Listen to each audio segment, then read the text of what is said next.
Entering the Mayo Experience. That Mayo Experience. That Mayo Experience. That Mayo Experience. Experience. Welcome to another edition of the Dog or Pass podcast. This is for UFC Hamburg. Shogun versus Smith. Supposed to be Shogun versus Oezdemir. I think there's a little bit of problems with Oezdemir and getting out of the U.S. and back into the U.S. with his charges and whatnot. So this is what we have. And Cody Saftic is here with me. I'm a little confused here, Paul. We're breaking down UFC Hamburg. Totally thought this was like Cage Warriors Hamburg or ACB Germany because bit of a wonky card to get to. A lot of these fights look like it. Before we get to all of that, we have we'll announce the giveaways from last week's show. We have two giveaways that were given away to V-Rod, our boy Vince, Big Vince on Twitter. Well deserved. He's a big fan of the Pat Mayo Experience and a fan of our program for many years now. And Gem779. So if you are just listening to this now and you haven't noticed, there's an extra sum of money. I don't deal with it. If you have any complaints or if the money wasn't sent to you, send all complaints, as our name keys say, to at the PME. Send them all to Pat because I don't really deal with any of this. So Gem779 and VRod305, congratulations. This week, two more giveaways. We've got first one is you have to go on to the Pat Mayo Experience iTunes, leave a review, and I guess screen grab it and send it to Pat. I didn't think this one all that through, but I guess screen grab it and send it to Pat. Couldn't he theoretically just go to iTunes and check by most recent reviews and select one? I suppose. Maybe saying that you were watching this program. We'll have to really think. I think it's actually funnier to have them all send screen captures to Pat because also he'll get real triggered by it. Send any type of complaint to Pat now that I think about it. Now, make sure it's a good review. Say something like, I'm not sure whether Cody is more handsome with or without his beard. I would like to know the answer to that question too, actually. I'm not too sure about the answer. If you do have the answer, leave it in your review. The second one is your classic YouTube one that we've been doing. Let's do this time. Who is going to be the biggest bust? I think there's a lot of chalk bombs and high-priced guys that could potentially falter on this card. Who is going to be the biggest bust? So in the YouTube comment, who is going to be the biggest, let's say above 8,500. So Nick Hein and up. Who is going to be the worst scorer on the card? You just killed my pick, Paul. Why was it 84, I guess, eh? But who knows? Either way. We'll have to get to it mid-card. All right. Nice teaser. Nice teaser. Let's get into the action now. So if you haven't figured it out, I'll repeat it probably at the end again. Did you miss your Jaeger promo too? Oh. We're not doing Jaeger anymore, buddy. That was a limited time offer. Exactly. We got Anthony Smith taking on Mauricio Shogun Hua.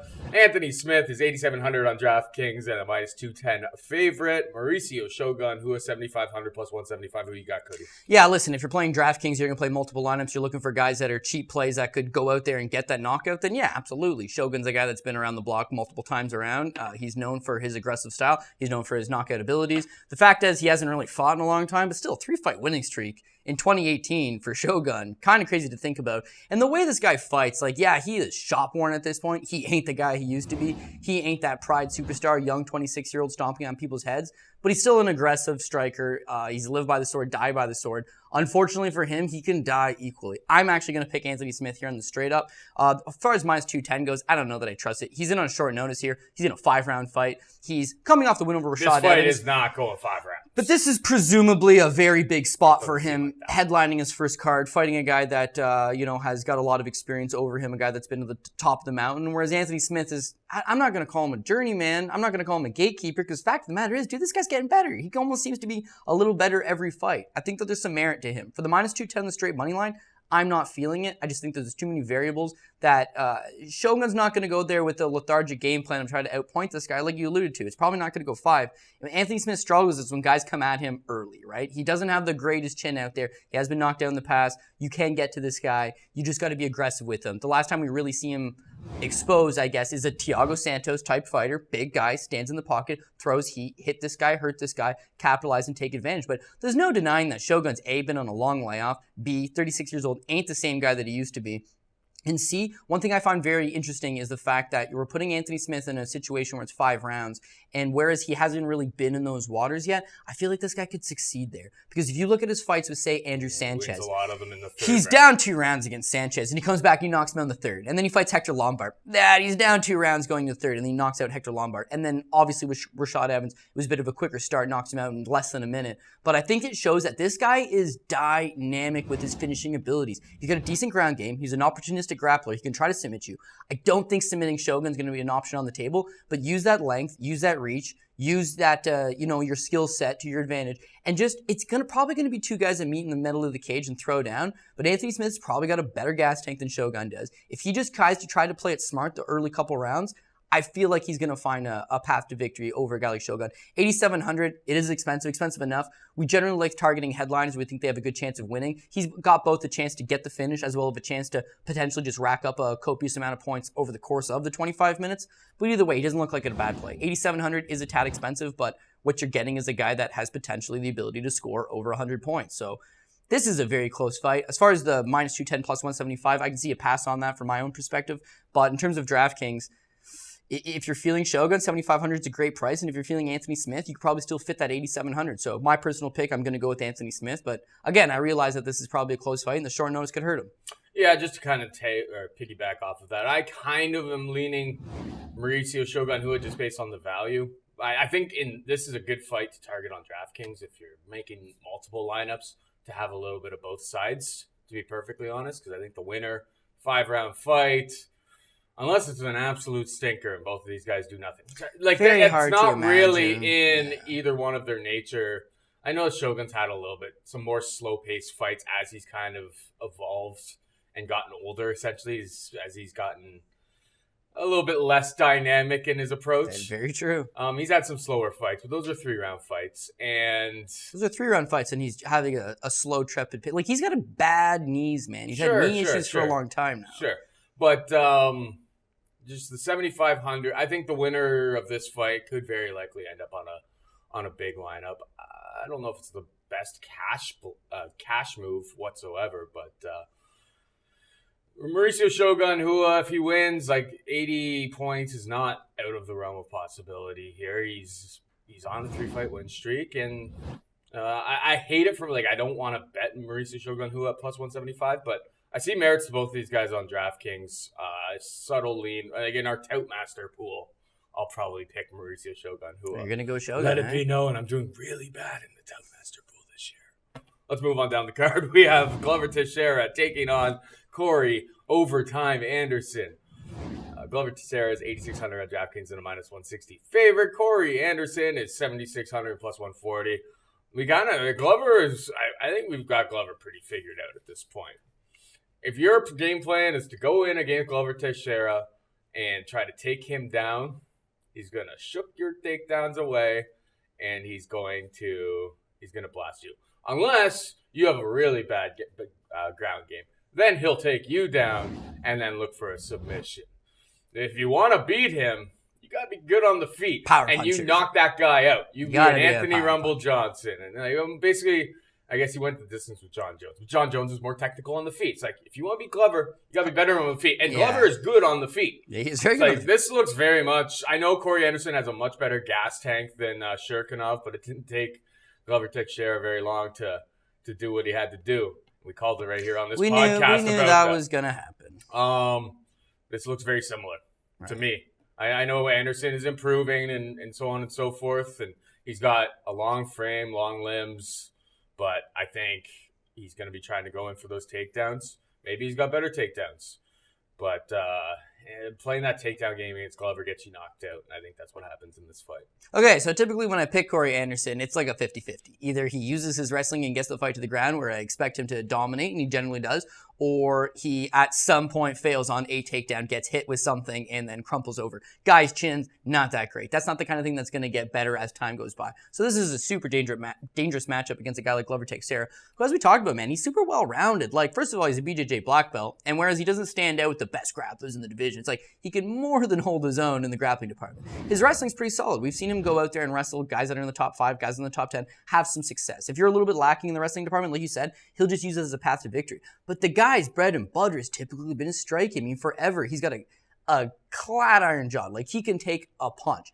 Anthony Johnson hits him and puts him down. Okay, we've seen Anthony Johnson do that. Glover Teixeira knocks him out in the 5th round. You know, like that's probably not going to be an opportunity here, because as far as 3 rounds goes, you got to either be a huge dynamic power puncher, or you got to take him into deeper waters, tire him out, and then find that second gear, pull one out over him. Because it's not 5 rounds, it's only 3 rounds, it probably should favor towards him. The fact is, though, I'm looking at it straight money line at minus 160, and I'm thinking there's some value here on the dog playing Corey Anderson. Corey Anderson's only 28 years old. Whereas when you flip side to that, you look at a guy like Glover Teixeira, who's 38 years old, has been around the game for a long time. There's no denying.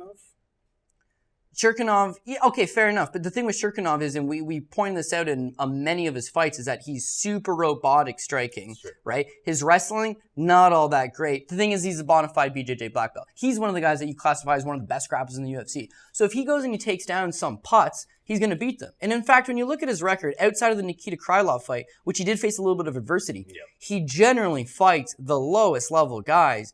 And what do you know? He's beating the lowest level guys. He takes steps up. He generally loses. Glover was the step up. We knew that. And of course, he ends up losing the Glover Teixeira fight. But I don't think that necessarily shows to me, Glover's back. Glover's a contender. Glover's a guy that's going to move back into title contention.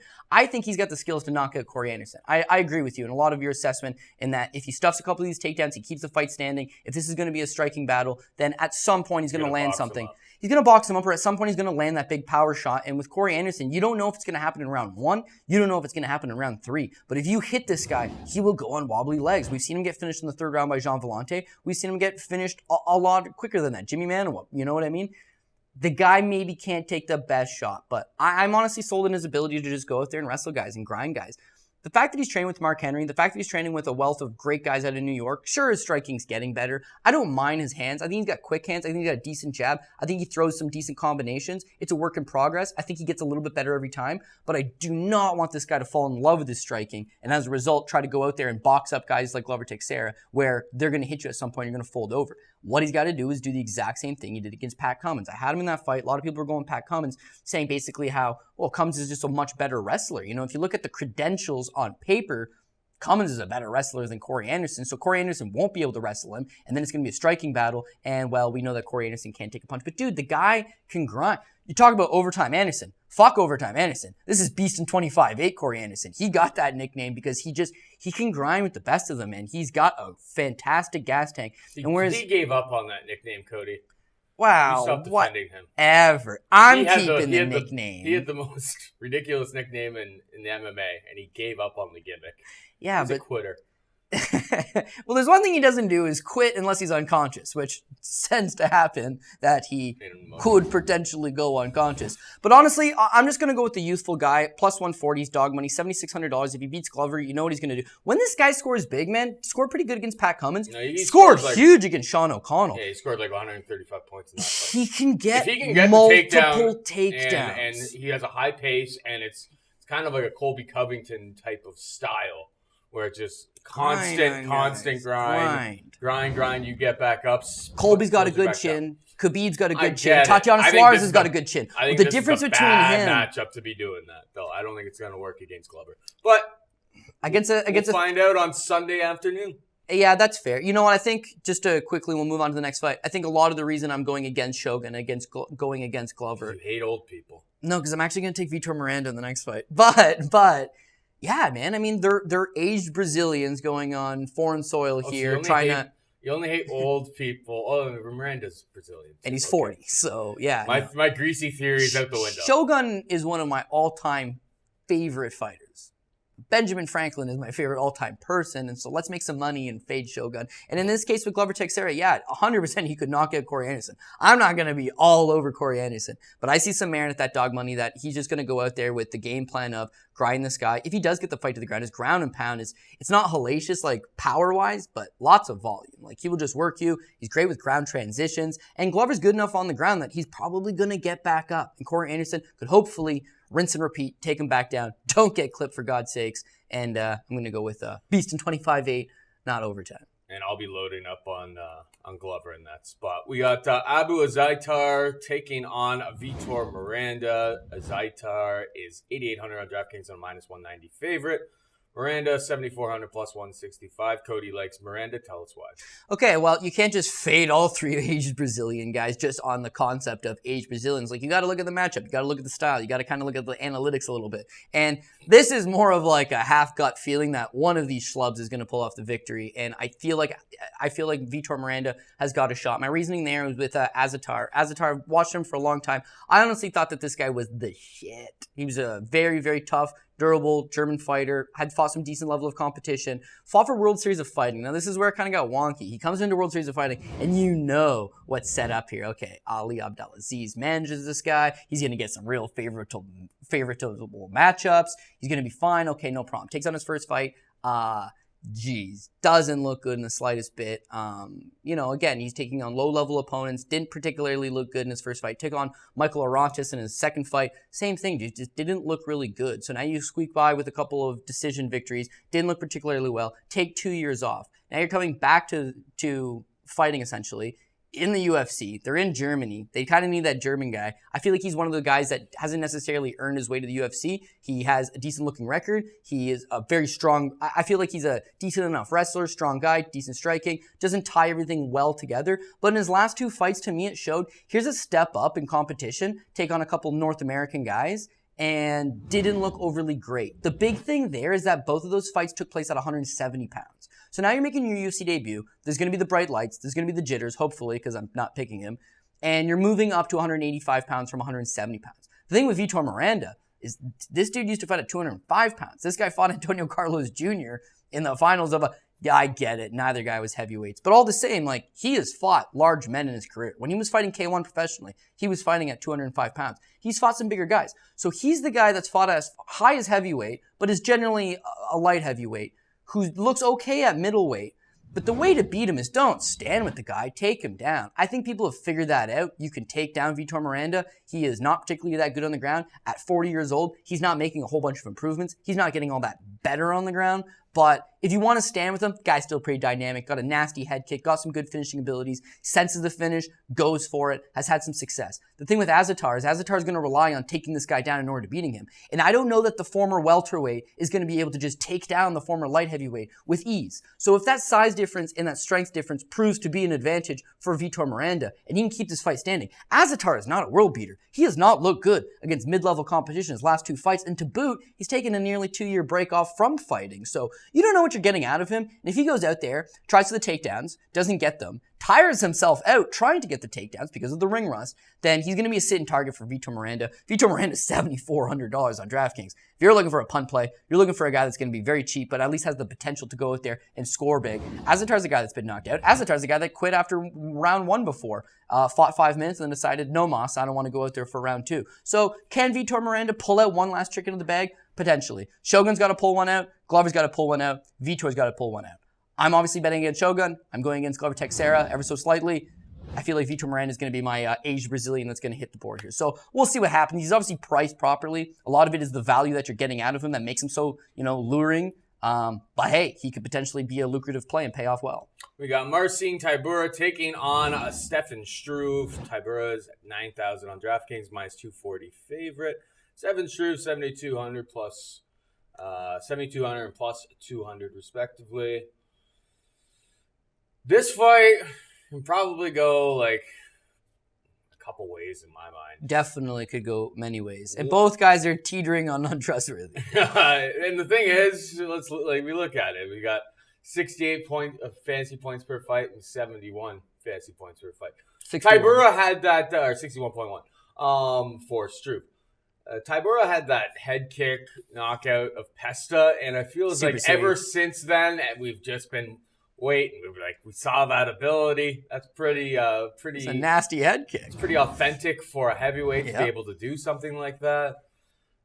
And frankly, he has been getting much harder opponents and stuff. So he hasn't necessarily been given an easy ride since then. Like the Fabricio Verdum fight, he held his own. He's super tough. He's got a good chin. Yeah, he and had stuff. moments against Derek Lewis, ultimately lost, but moments. But when that doesn't happen, this guy scores low. Mm. And if we've seen anything from Struve, he likes to use his distance to basically just keep away because he knows his chin is shot. So this has like heavyweight over written all over it. Like this has like slow paced, real stinker type of fight. Yeah, I could see that. You're not gonna be landing that head kick, I'll tell you this much. fair. Against Stefan Struve when his head is 7 feet. He's the skyscraper. That head kick has now effectively become a body kick. Yes, exactly. So the more I think about this one, I just think this is a fight I don't want to target on DraftKings. I think I like Tybura more. Like I'm not betting on Struve at this point in his career with his chin being that cracked. And minus 240 just seems too dicey. Like this could be a fight that's fought a lot at range, and Struve kind of points a little bit, and you kind of get greased on a decision. Hey, we're coming off of Boise, where there was a bunch of questionable decisions across the board. So I think this is a full fade for me. If one of them gets a first-round knockout, I'm fading the heavyweight fight. It is what it is, but this looks like a slow-paced one to me, so I'm gonna fade on DraftKings. Yeah, it's hard for me to get a good read on Stefan Struve. I mean, he came into the UFC so young. A lot of times, and I know you actually just mentioned the same thing, it's like, I don't trust this guy's chin. I don't necessarily feel that same way. I feel like here's a guy that got rushed into the UFC, was very young, had experience, don't get me wrong, as far as record goes, but kind of got rushed into the spotlight early. You take on Junior Dos Santos as your first test, knocked out by Junior Dos Santos. His other notable knockout victories, Junior Dos Santos, Mark Hunt, Alistair Overeem, like Travis Brown, big dude. It's heavyweight, man. These guys are all monstrous. If any of them land flush on your chin, you are going to get knocked out. And unfortunately for Stefan Struve, when he gets knocked out, because he's so damn tall, it's always a highlight reel. Every time this guy gets knocked out, it's highlight reel worthy shit. So people are like, oh, he doesn't have a chin. I don't know, man. You put a lot of the division up against those four guys that I just talked about, and they're going to get knocked the fuck out as well. He's got a win over Stipe Miocic, but let's just throw that out the window. It was so long ago. The thing that irks me about him is that even though he was young and has a lot of experience and dealt with those hard issues, I'm always expecting him to get a little bit better. I mean, he was at one point good at jiu-jitsu. He's got those super long legs. The problem is that now that you can't just throw up triangles and shit, because guys, you're not fighting Christian Moorcraft and Dennis Stoichnich anymore. Like, these guys know how to defend basic jiu-jitsu. He can't just throw up those long limbs with it. He typically, when he ends up on the ground, ain't getting back up. He's just too big to actually have that quick explosive scramble and get back to his feet. Okay, fair enough. He's so big, keep the fight standing, use that range. But one thing that just always upsets me with Stefan Struve is he almost has very, very, very little ability to use his range. For a guy that's 7 feet tall, you'd expect him to kick, you'd expect him to use the teep, you'd expect him to use just a long jab. That straight right should be with him all day. The only time we've seen him But he likes staying far enough away now. Yeah, the only time... Like, that's what he's done recently. It's just like, oh my God. No, here's the nothing problem. And happens here's the in reason fights. why I'm completely off of him, is that I picked him over Andrei Arlovski in his last fight, under the pretense of he's going to hang back. Andrei Arlovski, at some point, has to close the distance on the larger man. And when he does, that shot will be there. And hey, we're talking about cooked chins. Andrei Arlovski, this is a bona fide cooked chin. I was giving Stefan Struve the benefit of the doubt of maybe, he just fought a plethora of big power punchers. Who knows? When Andrei Arlovski just walks easily through the pocket, pins you up against the cage, scores takedowns on you, and easily grinds you for a decision victory, you've got a problem on your hands. And with Tybura, even though he comes from that, he's a striker by nature, he has that nasty head kick that we talked about Pesta, he's got some decent striking, is that he showed in his last fight with Derek Lewis, like, he doesn't have to just strike. He can push you up against the cage. He can try to complete takedowns. He moves well for a big man. I think that's the most impressive thing about that head kick that we always say, is that it comes out of nowhere. How many heavyweights can just whip their kick like that so high so quickly? Very few. Tybura falls into that category of fast guys for heavyweights. And that'll get you far enough against a certain level. And what I'm seeing against Stefan Struve is that if Tybura goes in the game plan of, I don't have to outstrike this guy, but I'm just going to score the takedown, he's quick enough to transition on the ground, take the back, keep you, flatten you out, whereas Struve lacks that explosive, dynamic ability to just get back up because he is so big. So this could be a stinker. I think you made a great point by saying this could be your heavyweight over fight. Of course, they are heavyweights. Anything can happen. But I think Tybura uses the game plan of grind this guy against the cage, complete some takedowns. And I'm coming off a knockout loss in my last fight, which is a fight that I could have won. And I'm just going to be smart about this, swarm this guy, keep him down. And he's not going to be the Derek Lewis, creates a little bit of space, knocks you out. He's Stefan Struve. He needs to create a lot of space in order to get his strikes off and knock you out. So I feel like Tybura is just going to grind out what is going to be potentially a unanimous, maybe even a split. But I feel like he'll do enough in the wrestling department and in the overall grappling department to just do enough to get the victory. I'm avoiding this fight as far as DraftKings goes. The 9,000 on Tybura, like, you really must think Struve's got a shot chin. And the 7,200 on Struve, shit, that's very tempting. But again, like, he's not showing enough. 61.1 point average over a lengthy UFC career. He's knocked out guys like Bigfoot Silva in less than a minute, and his average is still very low because he either loses quick and scores nothing, or he might have a fight like the Nogueira fight. He's fighting a dead body version of Minotauro Nogueira, a legend, one of my favorite fighters, legend. A punching bag is what he's reduced to at this point.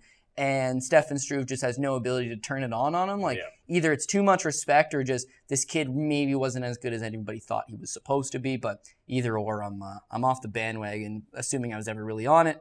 But better days have been seen for one Stefan Struve, so I'm going to pass on that. Mark Diakiese, 8,900 and a minus 165 favorite. Nasrat Haqparast is 7,300 and plus 145. Who you got? I got to go with Diakiese all day. 8,900, not that bad, especially considering he's actually cheaper than Marcin Tybura, who we just talked about. The thing with Diakiese is that he's a very strong guy, athletic guy. If you look at his regional scene fights prior to signing with the UFC, he's got some dynamic first-round knockouts, good power in his hands. But when he comes to the UFC, it's his ability to kind of grind on guys.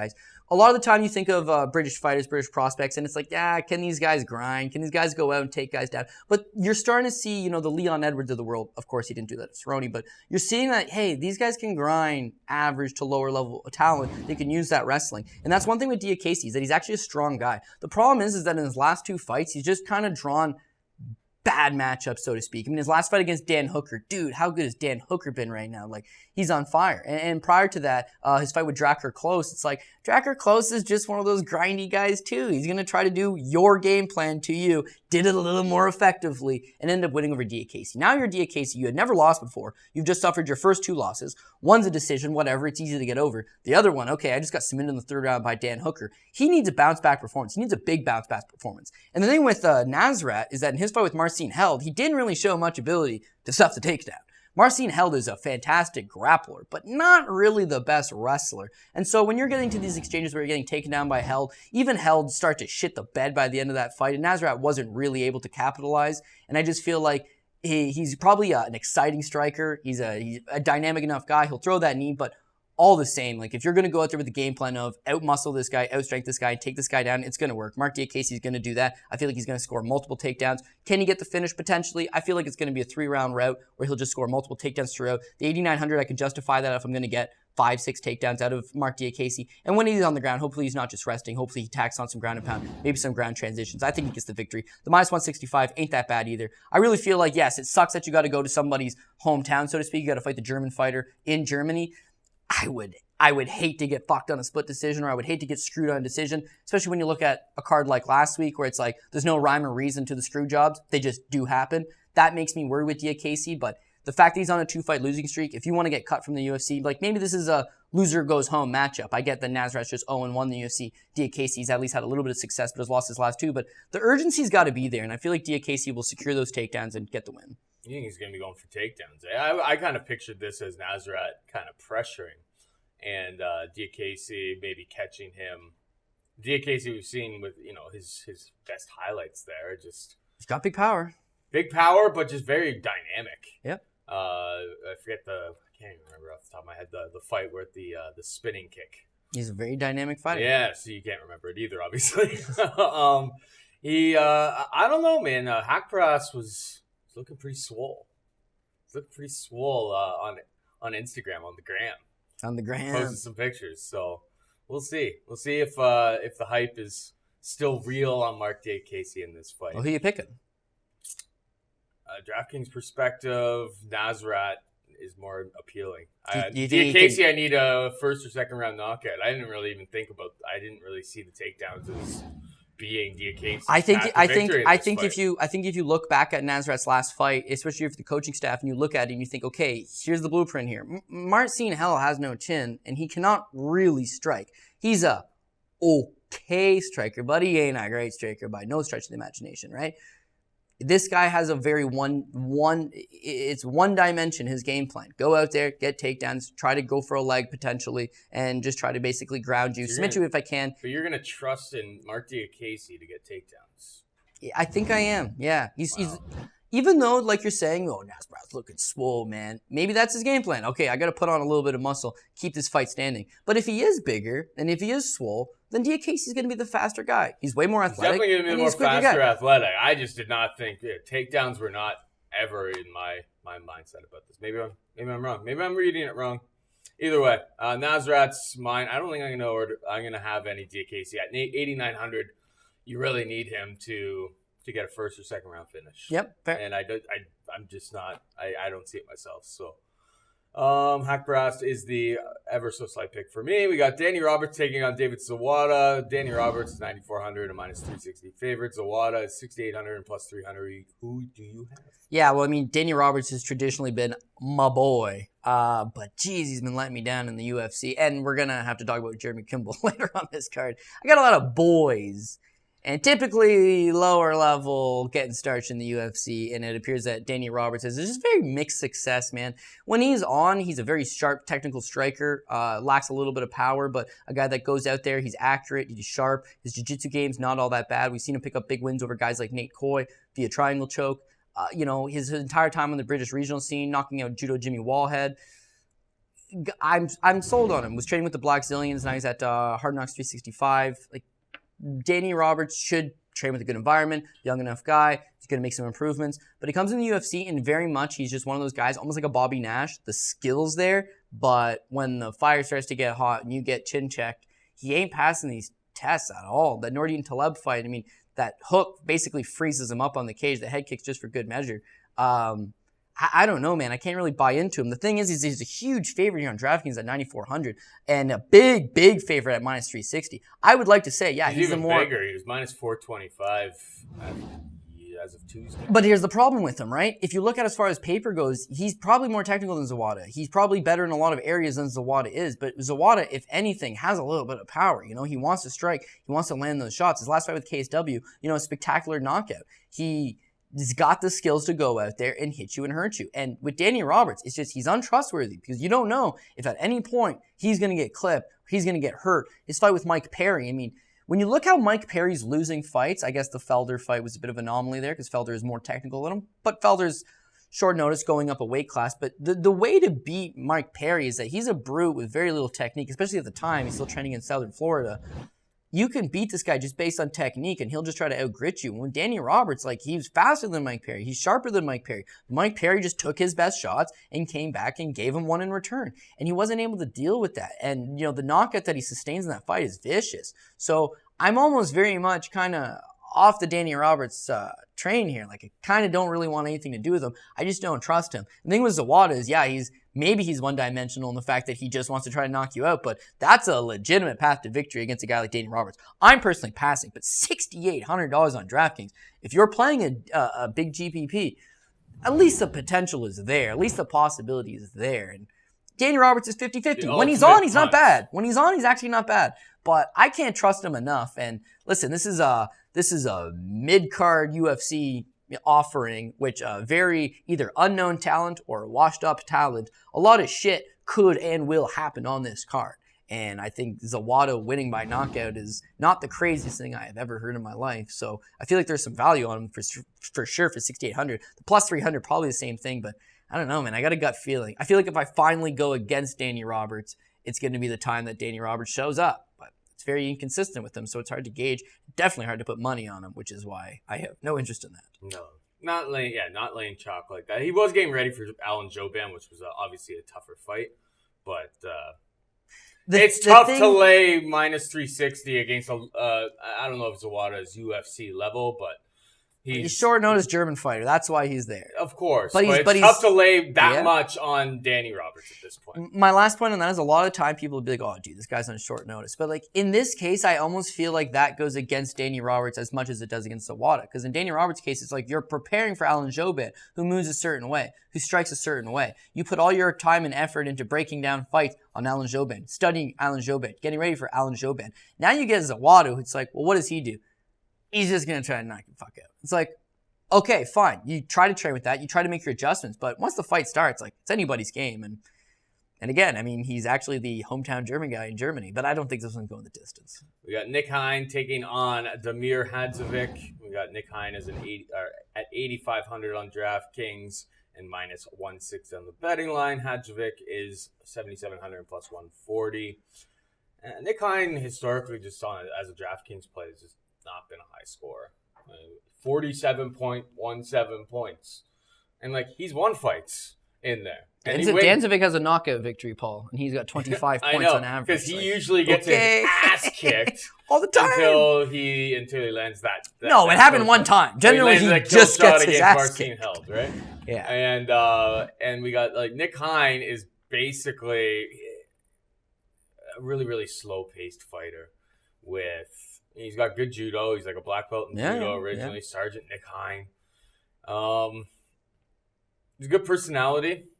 I just think this is the type of fight, if you're thinking, we're in Hamburg, we've seen the last time they were in Germany, Nick Hein gets the crowd fired That was some scary shit. It was terrifying. Oh, it wasn't ever. It was terrifying when he started getting them to chant. You hear all these German voices chanting, like, history's a bitch, I guess.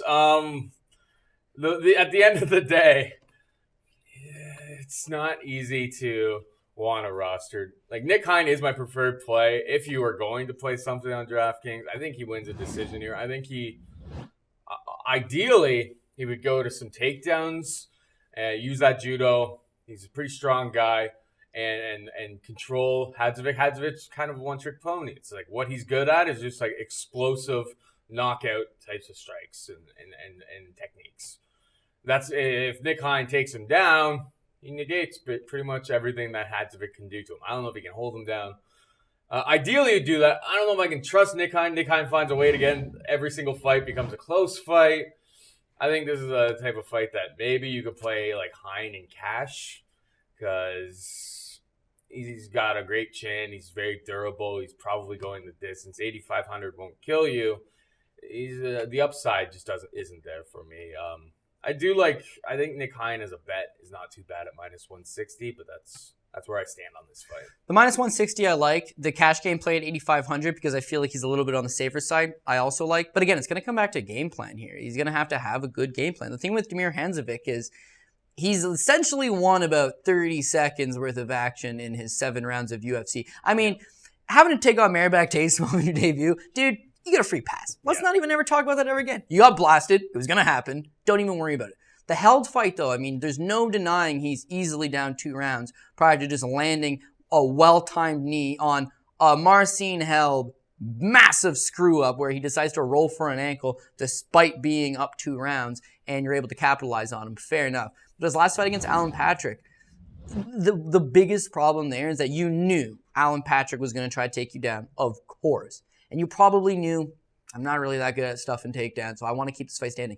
But he tries to land the fucking knee every single time. He's not even attempting to stuff takedowns, Paul. He just literally tries to land that knee. That is it. Alan Patrick takes this guy down at will. It is effortless because he literally puts himself up on one leg and off balance every single time trying to land this stupid knee. Nick Hein, as you talked about, judo black belt, was on the all-German team, seems to have a good grappling base. When he does take guys down, he is good at holding guys down. The problem with that is that he's not landing a whole lot of ground and pound. He's not really going for a whole lot of transitions. He's a guy that'll hang out in guard. He's a guy that'll hang out in half guard, but he's not trying to pass on you, because if he was to get a side control or was to try to mount you, then that's probably when you're going to roll and get back up. The thing with Nick Hein, he's got a short little reach that he seems to be not in love with his striking, but he has a willingness to just stand and bang with guys. I think case in point, the James Vick fight. He fights James Vick, actually goes 3 rounds with Vick, which is impressive on its own. He drops Vick 2 or 3 times that very first round, flash knockdowns.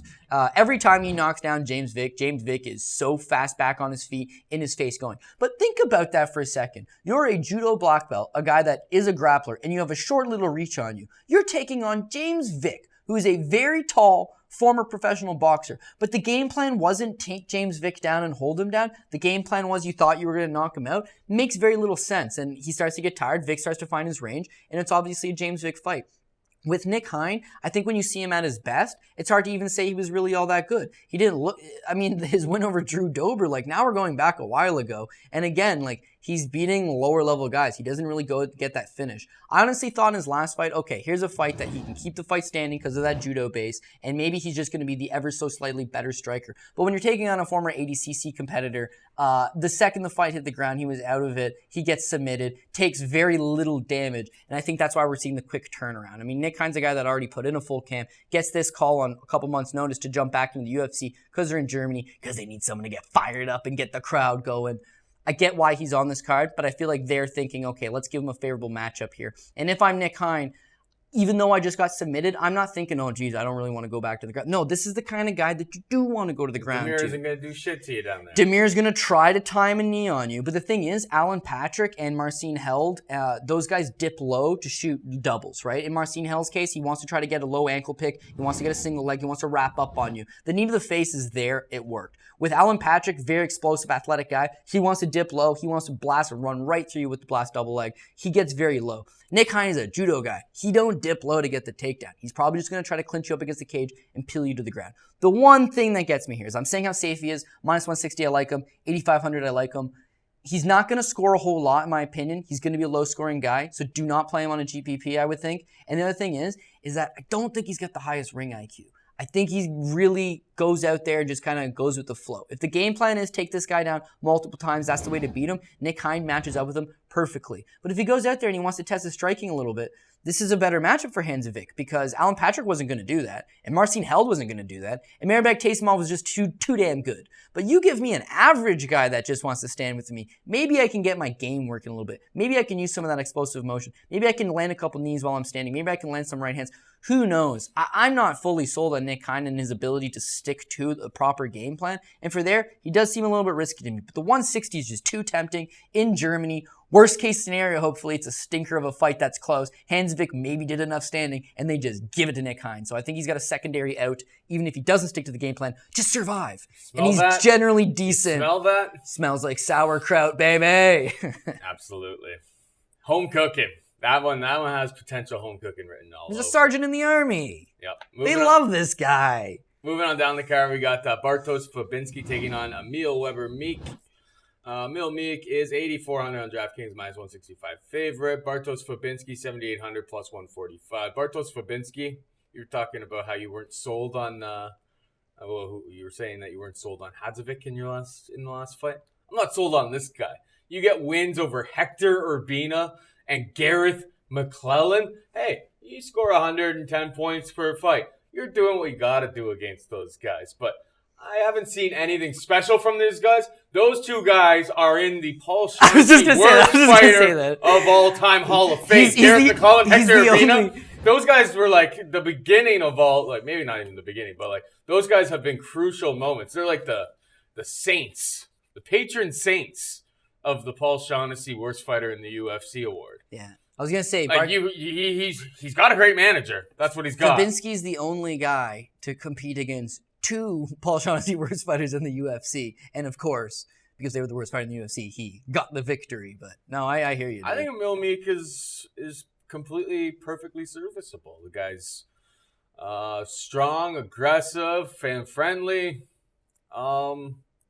He's got heart. We've seen him. He's gotten his ass kicked a little bit along the way here, but against top doesn't quit on himself. No. The guy's super jacked, really Pretty strong. jacked. Like, got a battle axe. Give me Meek here. Meek likes to fight an aggressive fight. Fabinski probably tries to slow it down, but give me Meek 8,400 right in that mid range, and off we go. I take nothing I take nothing from wins over Hector Urbina and Gareth McClellan. Like, it means nothing. It literally means nothing fair. In my world. So, give me Meek here. What do you got? I'm gonna go with actually Bartosz Fabinski. Uh-oh. Remember I was talking about my untrustfulness in Nick Hein to stick to a game plan? Yeah, don't have those issues with Bartosz Fabinski. This man knows how to stick to a game plan. He does. Bum rushes you into the cage. He is so unbelievably strong, Paul, that when he does eventually clasp his hands around you, he takes you down. Another guy with the judo base, but also a guy that's just ridiculously strong. His fight with Gareth McClellan was at 185 pounds. Gareth McClellan is terrible. Terrible. But if anything, dude, former rugby player, pretty strong guy, pretty physical guy, Bartosz Fabinski just tosses this guy around like he is a small child. Then baffles me, drops down from 185 to 170 pounds, takes on Hector Urbina, and of course, Hector Urbina is not going to be able to stop a guy of this strength, but he's one-dimensional, but he sticks to what he does well, and that's just power guys to the ground. Emil Meek's a big name value guy. Emil Meek is a fun fighter. People like Emil Meek. I think that's why a lot of it is, oh, well, he's going to beat Bartosz Fabinski, but the problem is that where is Emil Meek vulnerable, if anything, is guys that are going to stick to him with the grappling style game plan of just take this guy down over and over and over again. If you stand in front of him, yeah, maybe he lands that shot. Oh, he knocked out Haqparast. Okay, this is Husamar's chin, and that was one of those. Hit the guy with an elbow as he drops down and tries to take you down with the double leg. Perfect. But does that happen as an everyday occurrence? No. Is that part of the game plan? Not likely. Since then, I thought he's just looked okay. I didn't think he's looked particularly good in the UFC. His fight with Jordan Mein, a lot of ring rust, and also probably a fight that's 1-1 going into the third round, and Mein gasses out and he gets the win. But the fight with Usman is a better indicator of what could potentially happen in this fight, because Usman, he just wants to take you down. Dude's actually at 30% in that fight, according to him, and it's still enough to just go down there and take down What is greater, 30% Usman or Bartosz Fabinski? If Bartosz is at 100%, the thing is Bartosz has been off since November 2015. So we're actually approaching 3 years since we last seen Bartosz Fabinski.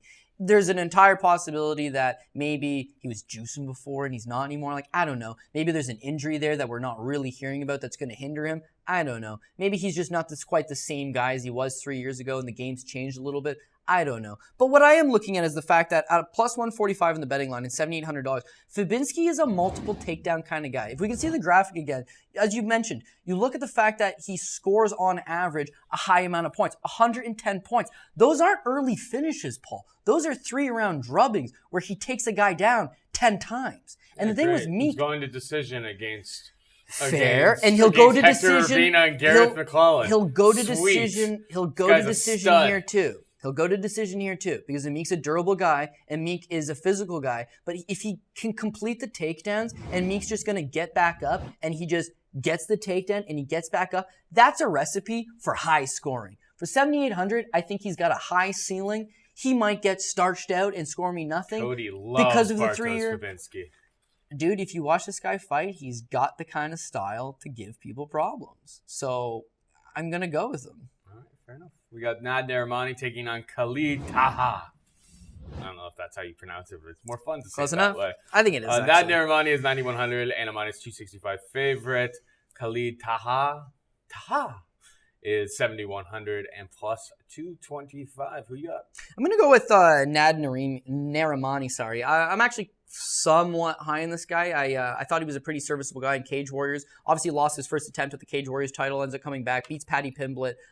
Big win for him. Since then, I thought, you know what? Here's a guy that's physical. He's got decent enough striking, but he's a strong guy. He's a strong guy that can take you to the ground, and when he gets guys to the ground, that's when he's able to work them. With Paddy Pimblett, he's actually really solid off his back. Opportunistic guy, good scrambler, but Nad's able to go out there and more or less control him, more or less neutralize him. I thought that he'd come into his fight against Nasrat Haqparast. That was supposed to be his UFC debut. He'd come in, and I mean, hey, styles make fights. This is an opportunity for him to go out there, use that physicality, use those takedowns, and take him down. We just talked about the way to beat Nad. This is the way to talk about Nasrat. This is exactly what Narimani can do to him. So I'm high on him here. And then unfortunately, an eye infection on the day of the fight scraps it. Who knows what could have been. But now he was actually coming into that fight on short notice. So now he's got a full camp here. And he's got a little more time to work with, Yep. getting ready for a UFC debut. I think it's going to bode well for him. Khalid Taha was actually in the Ryzen Bantamweight tournament. And dude, he didn't actually look all that bad. But his second fight in the tournament, he took on Otsuka. And Otsuka is so shot at this point. I mean, like, anybody who followed his deep career, super exciting, but has been around the block. And, honestly, Taha dominates in the first 10 minutes, but then he just has a mental lapse and gets submitted by a guillotine choke. I think it really just goes to show you, here's a young guy. He's got good low kicks. He's a very fast guy. He's a very quick individual. But he's a guy that's a natural 135-pounder. He's going to come up here. I think he's going to take on the bigger guy in Nad. I think Nad's going to be a better grappler than him. And the thing with Taha is his takedown defense, not really up to snuff. So I think Nad just uses the same game plan he was going to do in his last fight anyways. But go out there and just do you. Do what you do best. And that's be the bigger guy, be the strong guy.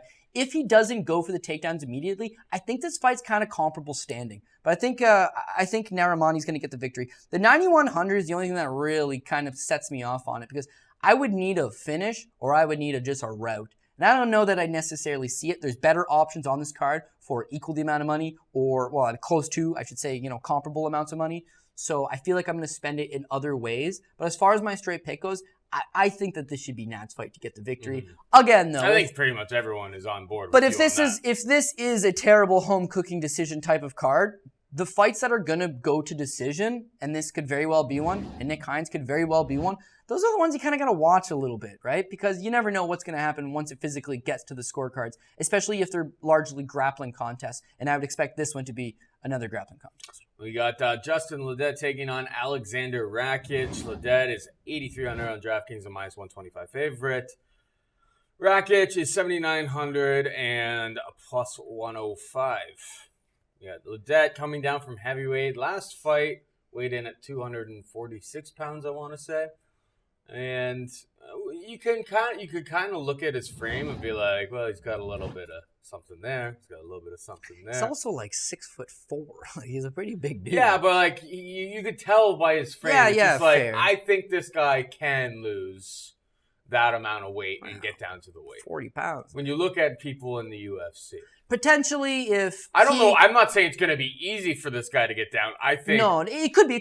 What he has to do, he has to go out and he has to hire one of the finest strength and conditioning coaches, Paul Shaughnessy. Come on, man. His name's Shaughnessy. Justin Ledet, he got suspended. He probably has no money. Paul's going to put him on the keto diet. Oh, yeah, true. And those 40 pounds are just going to melt off like nothing. It's true. And then we are rocking and rolling. Fortunately, Wayne's are only in a couple days. To my knowledge, has not contacted Paul. To my knowledge, is not on the keto diet. I think I'm going Rakic. Ledet has a really good jab. He's won by submission, but like we're not even gonna really count that as anything. Like that's I know he's won a couple fights as submission. Yeah, well, what? Mark Godby. That's not his game. It's jab, stay on the outside. He's got good boxing. Like that, he comes from a boxing background. He's a pro boxer. Rakic is a good all-around striker, though. Kickboxer. And I think he manipulates range better. It's going to be an interesting fight on the feet. The first fight for Ledet is going to be with that scale. We haven't seen him at this weight class. And I think he's going to be able to make it. How much that takes from him and how he's... Like, if this fight goes 3 rounds, it could be very much so that this guy's not used to cutting down to 205. Yeah, so when he gets down to that, or after 7.5 minutes... You start to see him slow down. Oh, God, I have less energy than I did at heavyweights. So, and Rakic likes to keep a pretty high pace in terms of the striking volume and the pace of the action between the two of them. So, I'm on Rakic here myself. I think it's a close fight, but I'll take the underdog who doesn't have to cut a ton of weight since the last time we've seen him. And DraftKings, I don't think this fight is a fight that you have to really play. I think a lot of it takes place on the feet. Yep. And I don't necessarily see a knockout happening. Even Rakic's fights, he's not the highest scorer. He's very technical in his approach. And then Ledet's biggest tool is that jab. It doesn't score doesn't score significant strikes, jabs. So, like, it's kind of, if you like Ledet, you need the knockout. Rakic, you're hoping for a lot of volume. He may be able to pay it off. 7,900, I think he's a good cash play. I don't think he's winning any GPPs, though. Yeah, honestly, the thing with Ledet is that I think he's a better grappler. Like, I think he could submit Rakic if the fight was to hit the ground. Enough. He always plays this whole, I'd rather be boxing. He used to walk around with that t-shirt, I'd rather be boxing. Kind of disrespects MMA a little bit and talks about, oh, I'm a pro boxer. Oh, I'm 5. He is 5-0 as a pro boxer. He took he was fighting MMA and he took some time off, went to pro boxing, eventually came back. But his whole thing is like, I'm repping boxers in the UFC. I'm repping, that discipline as why we can win. But the guy is a submission fighter, deep down. You look at his fights prior to coming to the UFC, he has submission victories. He's not that bad. And then, of course, he, doesn't shock the world, but we didn't expect him to go for that submission. But again, he's got that in his back pocket. I think he almost plays stupid with the fact that, like, I just want to box, because people come in with the game plan of, I'm going to take this guy down. And then what do you know? He's actually been working on submissions off his back. So he's a little bit deceiving like that. The thing with Rakic is that even though he's like that dynamic, high volume, could be high volume, but high power striker, he throws big, heavy shots. He knows he's not a grappler. His whole game plan revolves around using my wrestling counteractively, keep the fight standing, and tag guys up. You look at his fight with Francimar Barroso, you gotta be smart with Francimar Barroso because he's probably just gonna try to take you down at some point, and he doesn't really go for much. So you can't just go swarm this guy and have that opportunity of maybe he takes you down. I think Rakic wins this fight, but what I don't want is him thinking, kickboxer versus boxer. Let's do this. Go in there, get aggressive right up the hop, and then Ledet decides, hey, I got a little trick up my sleeve that I haven't been telling many people about, and then just goes back to try to submit this guy. But the reason why I'm gonna go with Rakic is, you mentioned that heavyweight jab, that jab from Justin Ledet. He's fighting at heavyweight. Heavyweight is a division where you can win fights just based on the jab. They're very slow at heavyweight. They're very That plodding. was his big advantage at that weight And class. very few guys at heavyweight Speed. throw the jab, man. And he's fast, exactly. Because he's 6'4", he's got good reach on him. So when he's taking on Chase Sherman's slow. Doesn't really move his head all that much. So he hits him with 100 jabs, but he hits Sherman with also his best power punches. And Sherman just kind of shakes them off like nothing. Okay, fair enough. Now you're taking on some bigger heavyweights. Maybe I'll go to my grappling. But that jab has been there for him. He's very quick on it. But at light heavyweight, I don't think it's nearly as effective because now all these guys are faster. I talked about the fact that he's 6'4". Rakic is listed between 6'4" and 6'5". He's equally as tall. He has a long-ass reach. But at light heavyweight, dude, they're faster. They're crisper. They're tighter. There's more explosiveness. There's more, quicker movements. If the fight does hit the ground, you can't just flatten Tubbsy down and hold him down. The guys will kind of create a little bit of space and break and get back up. We've seen this time and time again. The odd guy comes up from a lower weight class to a higher weight class and has success against slow, plodding guys. He takes on division elites, he's going to lose those fights. But you take on a shitty level of guys, you pick up those wins. That's what Ledet did. He was at heavyweight. He fought some can opponents for the most part and, looked good against them with that jab. The occasional right hand set up off the jab, right? But all the same, I don't think he's a world beater. I don't think he's really all that refined. Rakic, I'm kind of a little bit worried that he's had some time off, that he hasn't had a whole wealth of experience. He talks about the fact that he's been kickboxing since he's 13. He's a former state champion or he's a former countrywide champion in Austria. But the level of kickboxing in Austria, not huge. And he doesn't have a listed record anywhere, so it's really hard to gauge how much of a pro kickboxer was he. But I know that he spent a lot of time, he left Austria where he was training full-time. Nandor Gilmino is his top training partner. From there, he went to All-Stars in Sweden, spent some time. From there, he went to ATT, spent some time. So I know he's diversing himself a little bit. And if he can come in there with, off a good camp, I feel like he's got the tools to beat a guy like Justin Ledet. When I look at the money line, I like it. Plus 105, he's a little bit of a dog. I think he's going to get the victory. I'm going to play that. The $7,900, don't like it for GPPs, but for a cash game team, even though he's not a safe lock mega play, it's like, shit, he's only $7,900, and even if he just goes out there and gets a decision victory, and it's not exactly the most high-pace action, if he can get me slightly under his value, because I would need 79 points out of him, even if he just gets me 70, 75 points on a cash game, I'll take that. Manny Bermudez is 9,200. He takes on Davey Grant, who's 7,000. Minus 235 Bermudez, plus 195 Davey Grant. These guys were supposed to fight back then, so it doesn't take us very long to break this one down. I think on the show, unless you've changed your opinion, we were saying that Davey Grant, where he struggles, is when guys are able to get to the ground and he gets submitted. And Davey Grant probably has the advantage on the feet. Manny Bermudez is very, very green in that department, but the guy has a knack for finding your neck, and it is what it is. I think Manny Bermudez is a fine GPP play, but if he doesn't get that submission, he has some serious holes in his stand-up game. If he's not able to find a way to not even necessarily get a typical takedown, but like find a back or drag this fight to the mat, he could probably be in some trouble and get boxed up for 3 rounds. I think he's a good GPP play. I don't want to touch the minus 235. I'm still not sold on him. I don't think he gets stopped here in his climb, but like I'm not sold on this guy being a world beater in the future. But he does have dynamic jiu-jitsu, similar to a type of guy like not to the same level. Don't take it this way. But Brian Ortega, who has that very dynamic jiu-jitsu, but we were waiting for his striking to catch up. And then, oh my God, he took on Frankie Edgar, knocked out Frankie Edgar with an elbow, which I think we're still overrating his striking, but the guy's striking has definitely caught up quite a bit. So give me Manny Bermudez. It's a GPP play. I don't want to touch the minus 235. What's your take? Yeah, as far as GPP goes, I could definitely see it. He's a submission ace, and Davey Grant has been known to get submitted. In fact, the fact that he just got submitted by Damian Stasiak in his last performance, if you're looking at Bermudez as maybe being an equal, if not a better grappler than Stasiak is, then yeah, I mean, the path to victory is right there.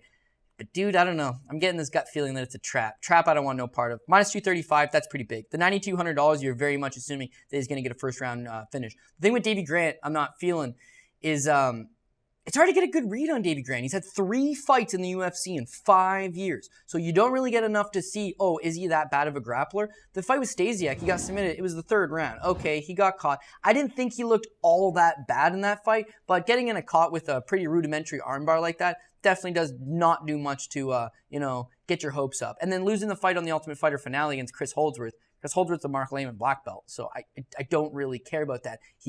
Chris Holdsworth is a much better grappler than Bermudez. So, I mean, it's not like this is the greatest grappler he's ever fought. It's the thing is that we don't really see enough out of him. But the reason why I'm starting to think this is a bit of a trap is that Bermudez is super green, like you talked about, right? He's got the grappling. The striking's not there. But above all else, his wrestling's not there. This guy is not a good wrestler. We saw in his fight with Albert Morales that he had to flop to guard a couple times. How often do guys pull guard in the UFC? It doesn't really work. But this guy's a bit of a flopper. All these things that you're saying just sound like exactly the example I was giving is Brian Ortega.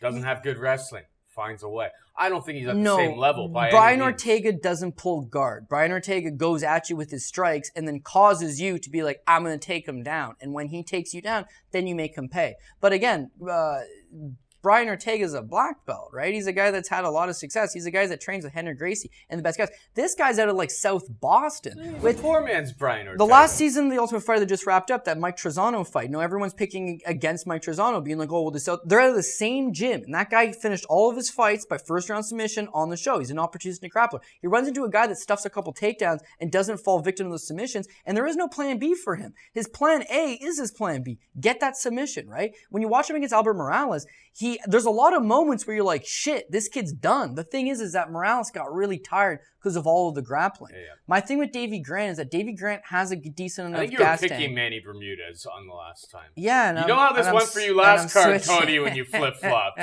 You were Jody picking Escobar. Aguilar, you went to Jody Escobar. Nothing has really changed. Why do your picks change here? Well, basically, in that fight, it was like, all right, I think Aguilar's probably shot here. And Jody Escobar's been in a lot of split decisions. Probably a close fight. It's a pass, but I'm thinking Escobar could beat the aging veteran in Aguilar who had very little success. In this case, Davey Grant is a big bantamweight, dude. He's got a lot of size. He's always had a lot of size. He has trouble cutting weight. But he's one of those guys... He'll probably miss weight again, and this fight probably won't happen.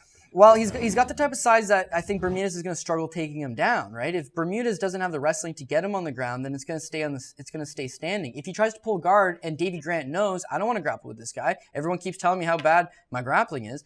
Okay, fair. Don't go to the ground with him. If he pulls guard, push away, get space, get back up. If he doesn't take down Davey Grant, I have the same opinion, and I heard you say it yourself in your breakdown of this. Davey Grant is probably the better striker. Yeah. Davey Grant could piece this guy up over the course of 3 rounds, get 2 of the 3 rounds, and this is Germany, dude. They don't like guard pullers. This is a tough fucking country, dude. Ain't nobody flopping on their back like that. So I don't think they're going to reward points on that, and I think that Davey Grant is going to get a close decision. So the fact that he's plus 195, I'm going to take a shot at it. I'm just actually steering clear of Manny Bermudez. The $7,000, I don't think that Davey Grant's going to score a whole lot of points, but A, if Bermudez doesn't have his way and he falls apart and he gets finished late, then that would be okay. But B, just a simple decision victory with some significant strikes thrown in the mix is nearly going to get his value back for me. So if I'm on a GPP roster and I've used some expensive plays and I need a guy that might not get the finish but will get some points and he's only $7,000,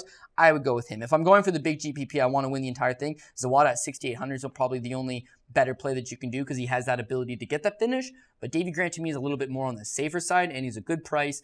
I get it. If I flip-flop on this one and he loses, it loses. It's Davey Grant, dude. Then it'll be three fights in 5 years. Then we're gonna actually have a trend here where it's like if there's a fight and then it's canceled and then Cody flip-flops, go with his original pick because it may actually become you may be cursing. You don't even know that the curse is happening. We'll see if he gets Saftic or not, and then we'll go from there. We got Darko Stoisic taking on Jeremy Kimball. Stoisic is 9,300 on DraftKings and a -265 favorite.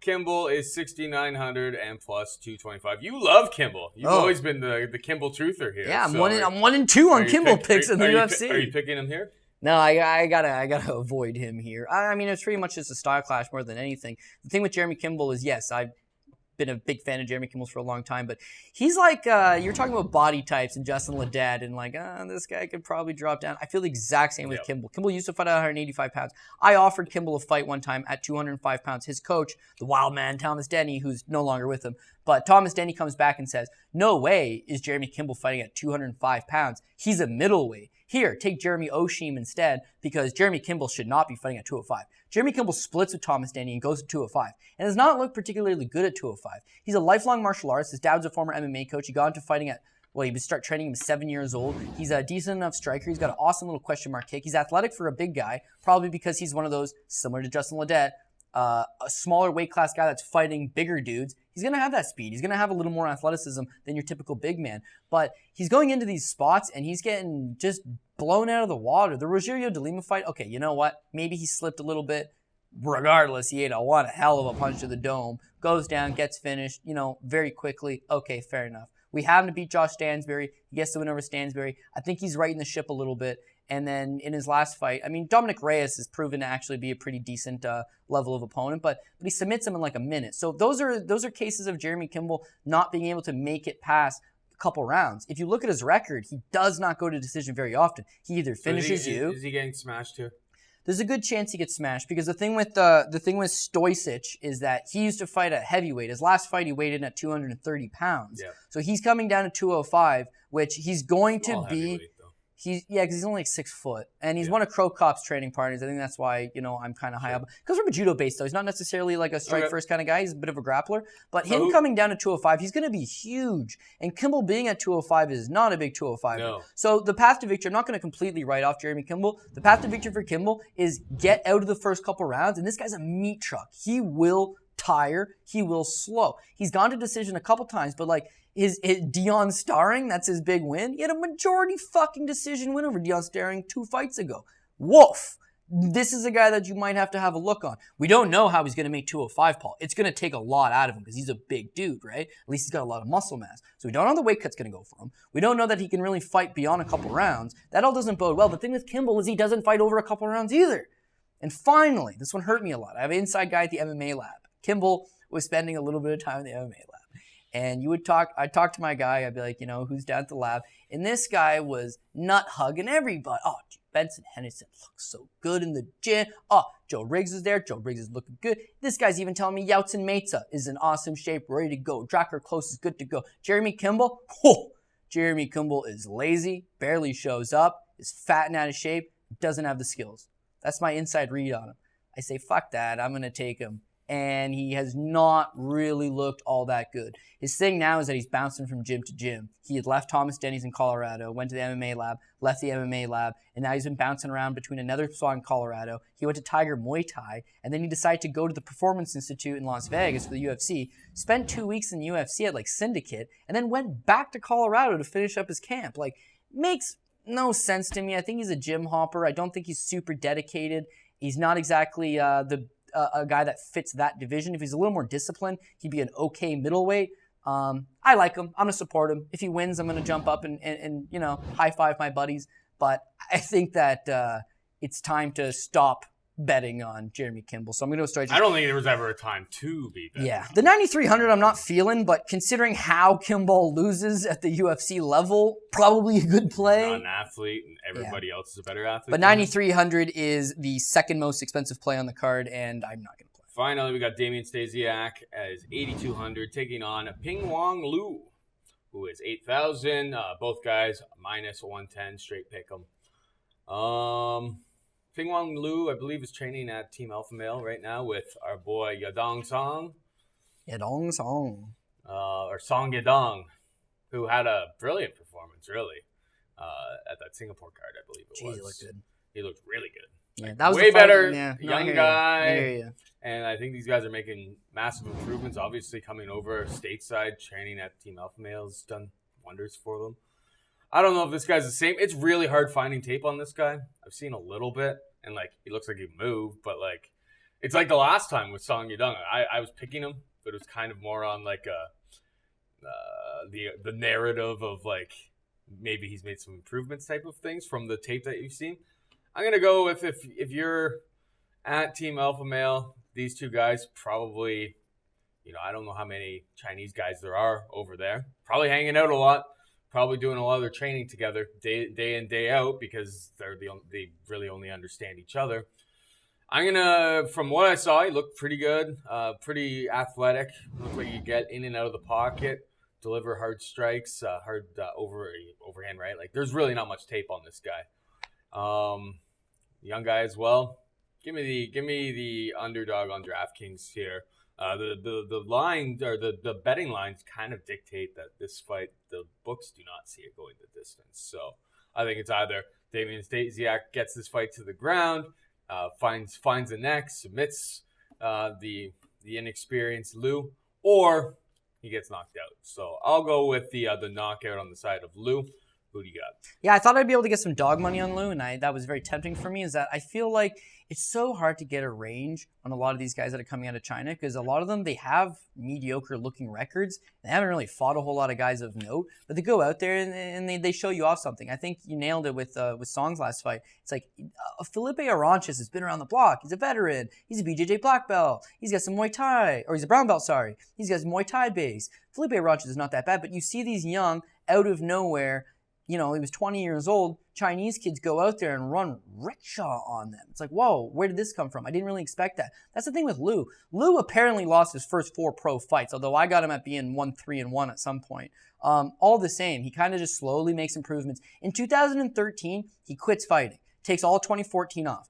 In 2015, he goes back to the amateur ranks and goes 2-1 in an amateur tournament, and then comes back full-time, fights 5 times in 2016, fights twice in 2017, signs to the UFC. Unfortunately, he has to pull out of a fight late and then never gets that debut. Now we're seeing him in this debut here. So everything on paper would indicate that he's not all that good. He lost fights as much as 3 years ago as an amateur going back there. He had very little success in the early portion of his career. And then when he goes on these big 5, 6, 7 fight winning streaks, which is what he's currently on, he's fighting very low-level talent. So Stasiak should at least represent a step up in competition. But it was supposed to be like that in the Aranches fight. I actually took Aranches, and it kind of blew up in my face. You talked about Lu being at Team Alpha Male. He spent a lot of time at Tiger Muay Thai, actually, before going to Team Alpha Male. And so at least it shows the desire to get out of China and go to the best gym in Asia, which is Tiger Muay Thai. Yeah. And then, okay, maybe I've gotten as big as I can get in Asia. I'm going to go to one of the bigger gyms in America and work with, what's my deficiency? Okay, wrestling. I got to fight guys, short, stocky, power wrestlers, all Americans, guys that I'm probably going to face at some point in my career, and let's work on it. The tape that I've seen on this kid, he's vicious. He likes to throw the big shot. He overextends a little bit on his shots. He's green, he's inexperienced, he's learning, but I feel like that's good enough to beat Damian Stasiak. Stasiak, a lot of time we think about the fact that he beat Grant.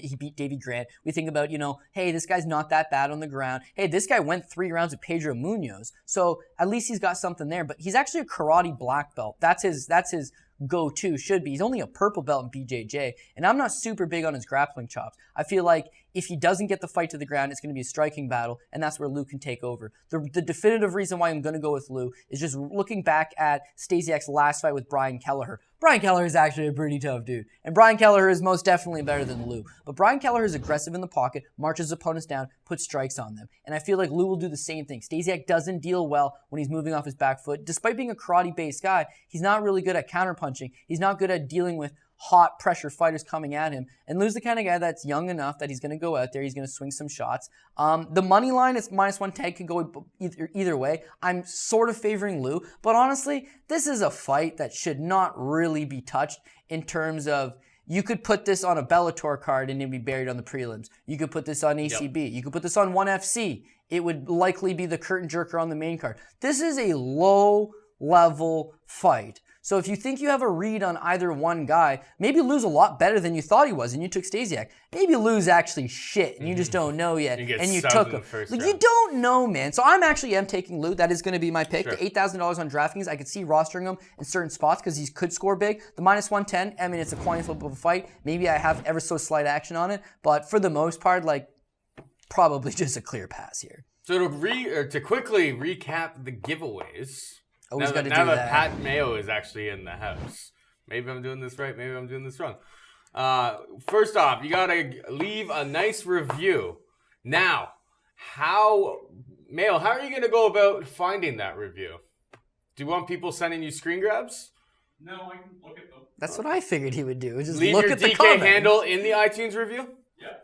Correct. All right. Leave your DK handle in the iTunes review. The other one, pretty simple. DK handle with whoever you think is going to be the biggest bust from $8,500 and up on the card. More or less wraps it up for us, for you. No draw. Is it possible to win both of them if you leave a sweet comment, 5-star, and you have the biggest bust of the card? Yeah, if the draw works out in your favor. Well, then, people, you got to enter twice. We got to play the numbers. Like the show. Do the DK handle and whoever you think is going to be the biggest bust above 8,500, and then go give Cody a compliment on Pat Mayo, the Pat Mayo Experience iTunes feed. No, I don't care about that. I don't care about that. No, I don't care about that. But you were onto something earlier.